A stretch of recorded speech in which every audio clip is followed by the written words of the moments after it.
Kusolwe kakhulu insango yaseBergville ukuba iyona eqhathele umculi nalenkinga. Umculi waseBergville esibike ngaye ukuthi uphuthunyiswe esibhedlela emva kokuthi achathe ngembiza eyavalwa eSouth Africa ukuthi ingasasetshenziswa ngabantu ngokuba iyabulala kakhulu.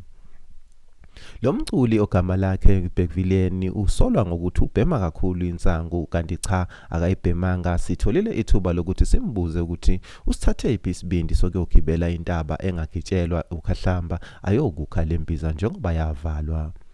Lo mculi ubese sichazela ukuthi ufonele uShenge wasehlalankosi noDriver ebabuza ukuthi iqolo labo namagidangoma abo lilungiswa ngani, okulapho ke ebese thola khona impendulo yokuthi intuma yentaba engujikelele. Lo mculi uthathe uhambo ke waya entabeni wayoyikha lembiza okube lapho ke eseyisebenzisa ngokungeyikho yamthatha yamfaka ngaphansi kwamanzi wacishe wangena enkingeni.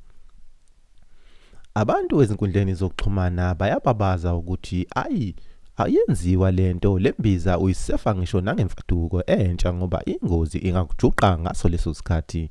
Abantu ke bathi cha lembiza ayekwe ngoba ke iyabulala, abanye bathi lutho sizoqhubeka sisebenzise ngoba nezinyo iyaliqeda nya lingaphinde libuye.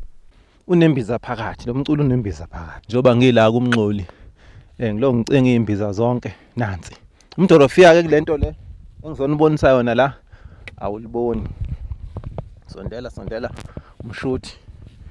Ungasondeli kakhulu. Yabona ke la. Ngiyakutshela impela. Ngiyakutshela. Lana ngiyakutshela la. Uthatha nje lokhu kubilise. Libhubhizwe.